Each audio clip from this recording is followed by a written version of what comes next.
Frieren is a rather unique series released in 2023 that reimagines many typical anime tropes in a surprisingly introspective way. It's hard for me to explain what it's about, because it takes several episodes before it's about anything at all, and that's not a bad thing. You're left with a somewhat hollow feeling at first, a sense you share with the protagonist. As all the fun and adventures are over, and the heroes go home from what you'd think the story would have been about, the practically immortal elf has to learn to find meaning in the ephemeral as her quite mortal friends reach old age and start to die, while she's got lifetimes ahead of her. She starts to achieve that understanding when she takes on an apprentice, a young mage named Fern. The circle I want to focus on is the ubiquitous magic circle that appears as part of an offensive spell with the name Zoltrak. Frieren describes Zoltrak as, quote, the first piercing spell in the history of magic, capable of penetrating defensive spells and magic-resistant armors, an innovation that killed 70% of the mages who lived in the region near the Demon King. Here are my notes on the spell. The shape of the spell seems pre-made, growing into existence as the spell is cast. This casting comes from a combination of mana as fuel, instinct, or conscious will, and, when refined into a circle, through a magical object, namely a staff. A double-banded circle forms the outermost perimeter with text filling the band. Light fills the space of a circle background behind a hexagonal pattern of 6 petal or eye-shaped arrangements around a small interior circle. 6 circles also mark the center of the hexagonal petals, each with an off-center pattern nearly filling the interiors. The sum of these parts are stagnant within their circle, but the geometry as a whole rotates and varies in size depending on how the magician is wielding it. You learn with the mage Fern that this geometry acts as a kind of engineered formula. When she sees the spell being used by a reportedly dangerous foe named Qual, the creator of this dreaded spell, she is bewildered as the legendary attacks looks to her like ordinary offensive magic. She counters what Frieren calls his life work with the most basic of defensive spells. Frieren then uses Qual's own spell against him, though she employs the studied, refined version produced by 80 years of experimentation during which Qual has been frozen in time, a cruel and poetic ending. These basic spells become the foundation of Frieren's, and thus Fern's, approach in combat. They use it to successfully ward off illusory phantoms, to unsuccessfully slay and thus inadvertently aggravate a solar dragon, to slay monstrous wolves, to wear down the mana of other mages in a tournament, and to wear down and eventually overpower the demon Lugner.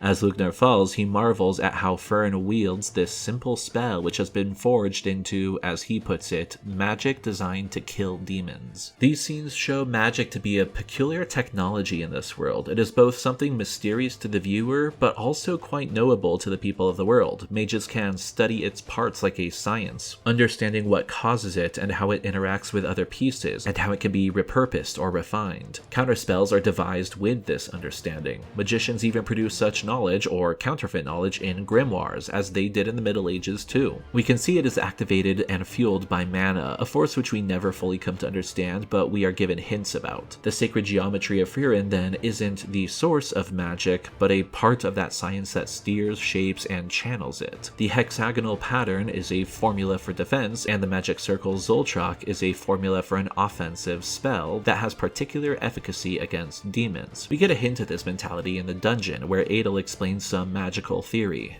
Because powerful defensive spells eat away at mana, most mages practice spells that utilize nature. It's easier to manipulate than to create something, it seems. Ex nihilo creation may sound nice, but it's more tactical to work with something that already exists. And yet, Frieren often employs mana over elements in the natural world, and she trains Fern to do the same. They practice fueling these quick, basic spells, stockpiling energy and wielding the fundamentals to exhaust others' capacity for more complex magic through sheer, overwhelming mana. Frieren is, essentially, minimaxing her stats, or at least Fern's, and there's an advantage to having Fern focus so much on the basics. A wide array of spells, while useful, also delays a mage, requiring deliberation. Instinct and speed give Fern an advantage that the elf sacrifices as a price for such a sprawling field of knowledge, giving a mere child the potential to, with the right opportunity, land a blow against a 1,000-year-old mage. And Frieren's insistence that Fern master the fundamentals pays off.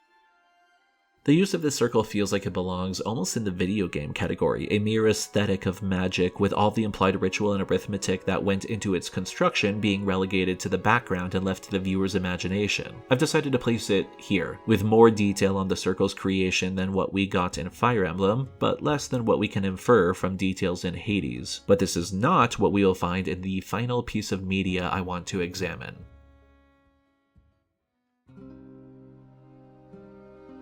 Fullmetal Alchemist was released in 2003 and I still haven't gotten around to seeing it. Give me another couple decades, I probably will. But I'm familiar with the premise and I wanted to use something as a bit of a test for myself. I've given myself homework, so there's gotta be a test, right? But I want to be clear, this is not a live first-time reaction to the clips I'll analyze. I tend not to like anything live. Off-the-cuff thoughts aren't usually what I'm looking for. I'd rather have thoughts someone has had a chance to prepare, revise, showing me what they actually think when they've had time to verify sources and quotes and such. So some of these will be my first thoughts, but I've watched these clips multiple times and revised many things. I even already tried uploading this, but my approach of looking at a clip and then going back, picking it apart, analyzing it got the whole upload blocked for copyright, so consider this a retake on my test. These are revised thoughts. But while I go through this, know that I have restricted myself from looking at anyone else's theories or looking up what happens later on in the series. All I know outside of this scene is that there's a law of equivalent exchange, something about 7 deadly sins at some point in the show, and a guy with a pet dog who's like creepy or something. I really just wanted to see how much I could extract from this scene. Anyone watching who has seen the series, you get to grade my assessment. Don't judge me based on like watching Brotherhood versus the original series or anything like that. I'm watching the Brotherhood version of the series because that's what I have access to. What I'd really like to know is if anything I say does prove relevant to some overarching theme or some development later in the story. In my Katabasis analysis, for example, I mentioned that Peter's statement both establishes his character and subtly hints at themes that will be explored later in the series. If you've seen Fullmetal Alchemist, do you pick up on any themes that I happen to detect? Or do you see a detail in the circle that hints at something, but that I failed to notice? If you haven't seen the series like me, and you notice a detail that leads to your own theory, feel free to leave a prediction in the comments. I'd be very interested to read anything along all of these lines. Alright, let's dive in. We're examining selections from episode 2, The First Day, because apparently that's where there's a flashback to the beginning of the story from the perspective of the protagonists, Ed and his brother Al. In this clip, a woman I'm assuming is their mom catches the boys practicing basic alchemy in their father's lab. We don't see what activates transmutation, but there's a flash of light that doesn't seem to concern the mom. And then we see this bird thing in this circle's center. The circle looks great as an introduction to the craft. Small, simple, basic geometry, a wide band with 2 interlocked squares. But what really catches my attention is the use of the word alchemy, a sort of proto-chemistry aimed at things like making gold or elixirs that could supposedly do anything from curing a disease to granting mortality. It seems like the show is broadening the idea of transmutation, and I'm all for it. I'm just shocked at the use of magic circles in alchemy. Medieval and early modern art depict a fair amount of alchemical arrangements in circular designs, even designs that employ the astrological imagery that also pervades the necromantic circle of art, but these aren't summoning circles. The circle as a defined boundary of a ritual space, one used to converse with spirits or demons, was, to my knowledge, a wholly distinct practice from the lab-like philosophical experimentation of alchemists. The closest fusion of necromantic summoning and alchemy I can think of would be something like the Seal of Solomon, a pentacle that developed immense lore around it in the Middle Ages. It became a symbol of occultism in general, including alchemy, and with Solomon's legendary power over spirits, it was also, of course, used in necromantic practices in the late Middle Ages and throughout the Renaissance. Still, I don't know of any instance of medieval people employing a magic circle in order to, say, create gold or elixirs.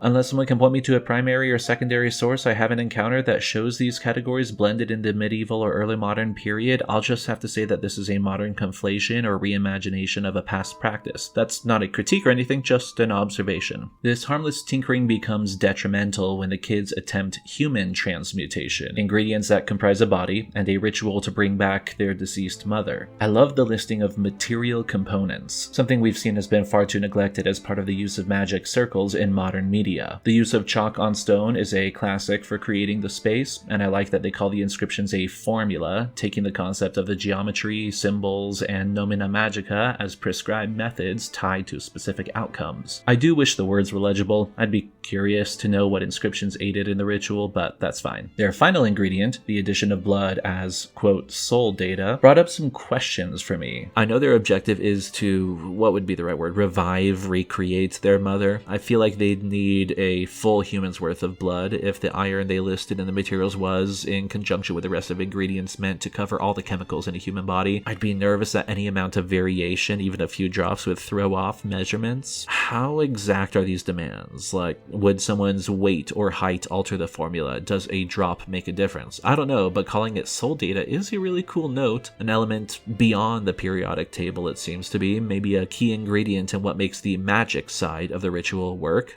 Alright, interesting. I did look up a picture of the circle as it appears in the anime to make it easier to dissect. I found versions with legible writing, but they didn't seem to match what was in this clip, and I didn't want to have anything spoiled by looking at anyone else's assessment. No cheating in this class allowed. So this is the image I'm sticking with. An outermost band without writing, a wider band with what seems to be a series of names rather than anything like lines of liturgy, creating a ring around 6 symbols. These symbols are all joined together, creating a hexagon and an inverted triangle. These 3 points with wide lock marks further securing the boundaries with additional text in the lock marks bands. At the center of each line of the triangle are 3 more symbols in their own circles, these all connected together by a ring of text. Finally, one more circular band contains a smaller inscription. Instead of a cross in the ring's center, there are 6 divisions stemming from the hexagonal points and meeting in the middle. Okay, the symbols are quite clear, that's nice. Their meaning, however, is not. Here are some possible interpretations I've entertained while contemplating the circle. There's a big idea in the world of alchemical symbolism that's called the 3 primes, suggested by Paracelsus in the 16th century. That said, the symbols don't really map well onto these. The bottom right symbol kinda looks like a fusion of sulfur and mercury, while the top may be a heavily modified symbol of salt, but I'm really skeptical of these associations. The symbols could all represent modified versions of various alchemical or even astrological symbols. Here are some of the possible parallels I found. Some are close, but others feel like a bit of a stretch. I do feel the need to point out that while I find it a little frustrating sometimes looking for answers and not finding them, that frustration isn't meant to be directed at the artistic rendering of these symbols in this show or in any of the other media I've looked at. On the contrary, I actually love this part. All of these visual media have given me images to grapple with, and the grappling is part of the thrill of analysis. Besides, as I saw all over the place while delving into astrological and alchemical symbolism, there hasn't been anything remotely close to harmony in history. And there shouldn't be. Nothing about any given planet demands to be represented in this specific way. These symbols are something people made up, like letters of an alphabet, making order of chaos and imposing layers of meaning onto a confusing world. It wouldn't be any more correct to say that this is or isn't how to represent a planetary symbol than it would be to call an uncial letter in a medieval manuscript wrong for not being written in Times New Roman. People over centuries have added symbols as new metals, planets, and other celestial bodies have been discovered, and I see artistic creations like these as people today playing into that same tradition. So it's quite possible that these symbols were invented by the artist, maybe to be reminiscent of, but deliberately not identical to, what anyone would expect from historical alchemy or astrology. I even play with the idea that the ingredients listed in the beginning might be inspiration for the symbols, though I don't think I'm right about that. Often in medieval history, symbols and sigils were signs of authority or appeals to power. I see no reason why to think it should be different here. I don't know about any pantheon or religion in this series, but if I had to place a bet, I'd say that the symbols represent whatever god, gods, spirits, or forces are at play, the underlying mechanisms which allow alchemy to function. While I think it might be a bit mean for the artist to do this, we do also have to acknowledge that the kids could very well have just gotten some of these symbols at least partially wrong. I don't mean it's their fault, as formulas and ceremonies get passed down from one manuscript to another, names, symbols, and instructions all change. Sometimes these were copying errors, sometimes they were deliberate. A demon in the Greek magical papyri could be changed out by a later author for an angel or a name for God. Names to be sounded out were rewritten to convey later authors' pronunciation. Scribes often made alterations because they believed the text they were copying had errors, and they wanted to fix them. One way or another, things change over time. Maybe the kids were working with less than accurate texts or incomplete knowledge, giving them a ritual circle that would activate something, but not what they intended? Could these be, for example, corrupt zodiac signs? Whatever they are, they seem to have no definitive real-world parallel, so I will consider them sigils, which empower the ritual space, working in tandem with the inscriptions to focus power as guided by the geometric boundaries and working with the material components. When the ritual commences, the circle activates without any incantation or gesture. Contact seems to be the key component, and with that I assume some kind of intent or focus, a physical and a cognitive element. We see something foreboding as the bluish-white lightning turns into a deep red with a black misty substance oozing from the circle. Al even mentions feeling that something was off, maybe a tension in the air, a detectable but unseeable shift along with the visible changes. The danger escalates as this eye appears with tendrils that seem to consume or otherwise break down the bodies of the boys. This also complicates the ritual process itself. Breaking off contact or concentration are not enough to cancel the ceremony. Whatever physical and mental effort it took to activate the ritual, deactivating it requires something more. The circle also seems not to be any kind of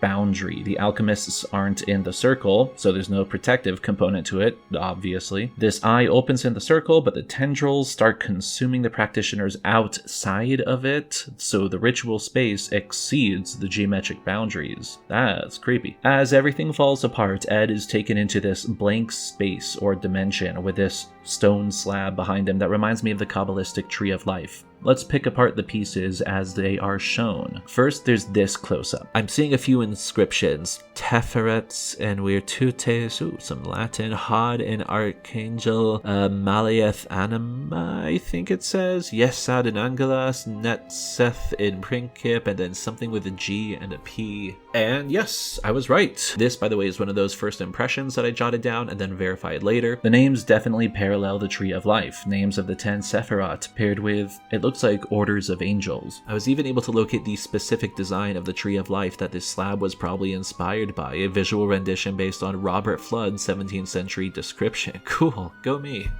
Now, we've already seen that this show will take inspiration from practices like alchemy and necromantic ritual practice, but then we'll remix and reimagine them. So I would be suspicious if this Tree of Life had a one-to-one parallel between the world of Fullmetal Alchemist and the Jewish mystical tradition, but I was just contemplating the potential sources of power for this alchemical ritual practice in the inscribed symbols, and now I can't help but wonder if the transmutation functions by means of some kind of higher being or beings, or if the practice connects to some ascendant path through life. The blank space and figure in this dimension do make me wonder if there are some parallels, though. The Sephirot are less beings or gods and more different channels or emanations of life force, reminding me what Ed said about human blood. And it is through these channels that divinity is revealed and realms and worlds are created. These higher spiritual realms can also be conceptualized as an alternate dimension of human consciousness. I suspect then that Ed has connected in some way with a higher being, and this vision or experience he's having is in one of these higher planes, be it physical or cognitive. This seems to be the case as the door opens, and Ed is thrown into this multi-dimensional space wherein his mind is suddenly super saturated with so much information it seems like it could kill him. It is said that the unknowable and the divine are manifested through these 10 Sephirot. The fact that the door opens by the will of the god or version of Ed himself or whatever this ascendant thing is, and that it is through this tree door that Ed finds knowledge beyond what he can handle feels like a dark, twisted version of this Kabbalistic dream, a divine nightmare of sorts. They're taking inspiration from so many different sources here and mixing them into their own kind of lore. It's actually really captivating. I see why so many people talk this series up. Maybe I'll have to watch more. This experience shows Ed that he had done something wrong in the alchemical ritual. Aha, I was right again.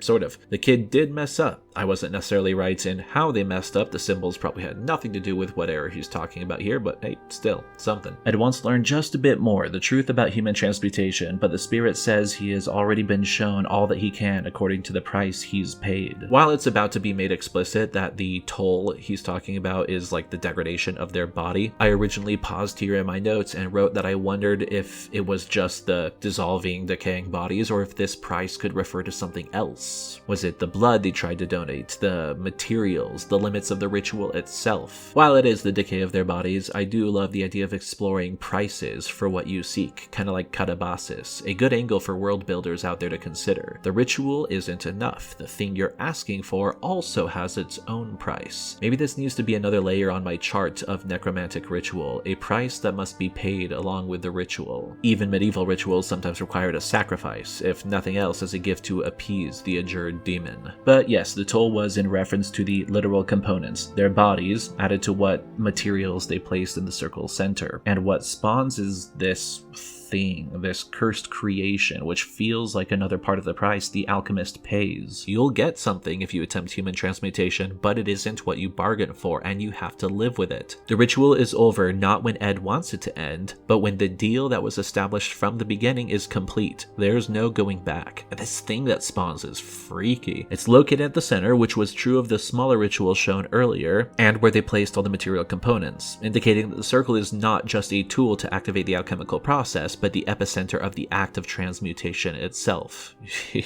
So, in sum, here are my notes from the Transmutation Circle in Fullmetal Alchemist. And I would place it probably here-ish on the aesthetic ritual spectrum. It focuses heavily on the ritual itself, but several aspects of that ritual go unexplained, with aesthetics as a clear priority. I have to say though, I really appreciated the focus on the material components. I'd have really loved it if the nodes in the circle were used as locations to place those ingredients, but this is by far the most focus which material components to be used during the ritual have received out of these 6 case studies.